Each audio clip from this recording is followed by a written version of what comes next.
ce te încununează cu milă și cu îndurări, de ce umele bunătăți dorirea ta, în noi se vor ca ale vulturului tinerețile tale. Dar nu e acum venirea. Cine știe că nu fi? O fi ca să ne pregătească pe noi, nebrenici ăștia, robii săi. Că noi stăm și adormim așa la fiecare pas.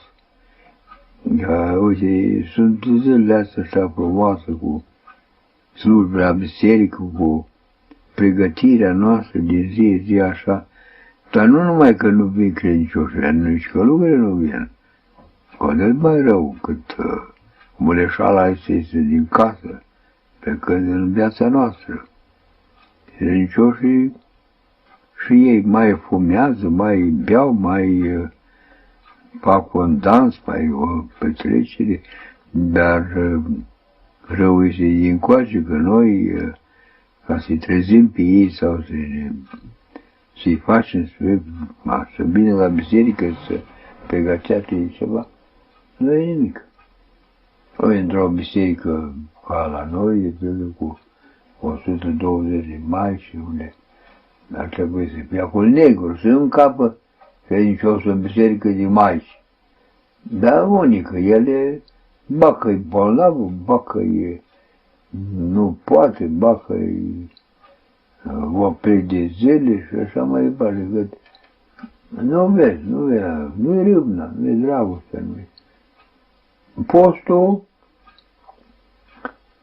și ele postesc sau noi, călugări în general, credincioși, nu mai vorbim cu ei. Sărași cel puțin n-au antrenament, n-au râvna care trebuie să o aibă. Că la îi spune bărbat, îi spune femei, că îl cheamă la biserică, îl cheamă, hai să te spovedești, hai să te împărtășești, bă, și băi, tu mă faci pe mine călugăr. Eu meream deocamdată, eu am brânduielile mele. N-am, aia pentru călugări, pentru ele, că omul nostru îndată se explică că călugărul la fel și el nu face nimic. Și să ne găsăm în fața primejdii, în fața morții, cu totul însușit, nepregătiți. Nu numai că nu încercăm să facem, dar nici să potrivim. Ei, și atunci Dumnezeu supără mai mult pe noi. Suntem așa de întâlniți, rădăciți cu mintea și cu sufletul și cu trupul și cu toate pornile noastre. Nu vrem nimic, însă câtul de puțin așa să ne apropiem de Dumnezeu. Ne uităm la televizor, vedem prăpădul Japoniei, vedem cutremurile, vedem toate încercările astea, cutremuri mai mici sau mai mari, dar sunete semnii care dovedesc o apropiere a noastră. Acum apropierea sfârșitului, când va fi Dumnezeu, o știe, că noi ne intuim așa după toate probabilitățile, dar faptul este că nu ne mișcăm deloc, rămânem în amorțire, rămânem în moarte, rămânem în pieire și nu avem așa cutezanță să ne ridicăm puțin, să ne antrenăm puțin să facem ceva.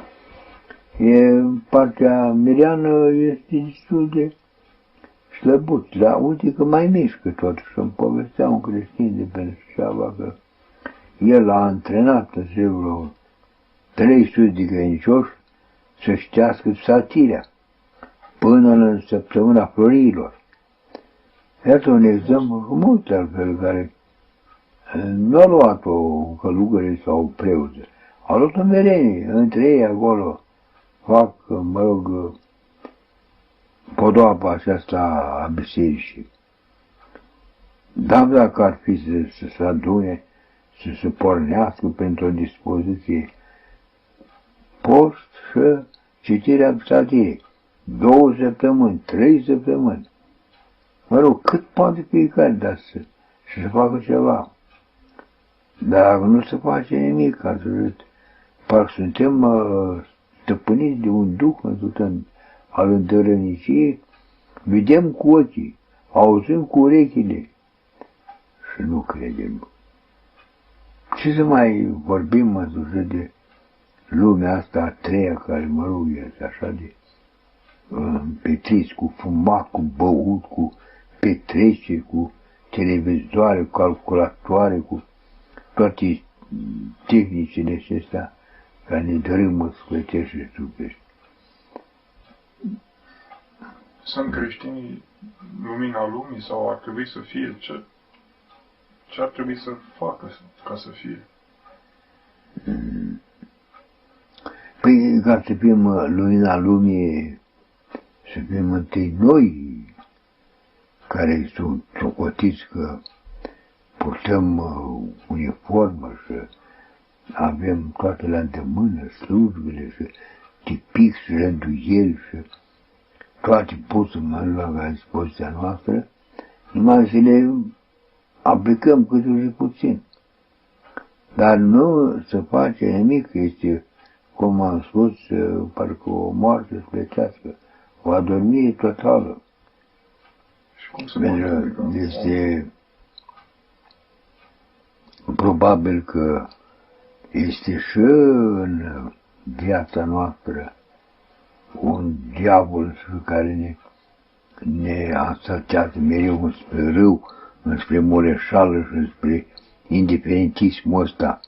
Că cel mai mare rău la ora actuală nu e nimic altceva decât indiferentismul care ne duce la adormire, ne duce la amorțire, ne duce la pieirea noastră sufletească. Cum se poate ieși din moartea asta? Păi se poate ieși numai așa, măcar să punem un început bun, să avem și noi să tăria, să ne hotărâm, în câtul de puțin, să facem ceva.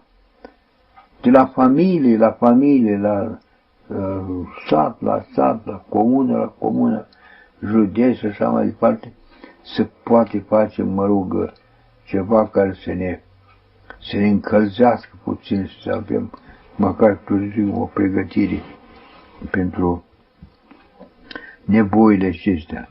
Pe cel ce te încununează cu milă și cu îndurări, pe cel ce umele bunătăți dorirea ta, în noi se vor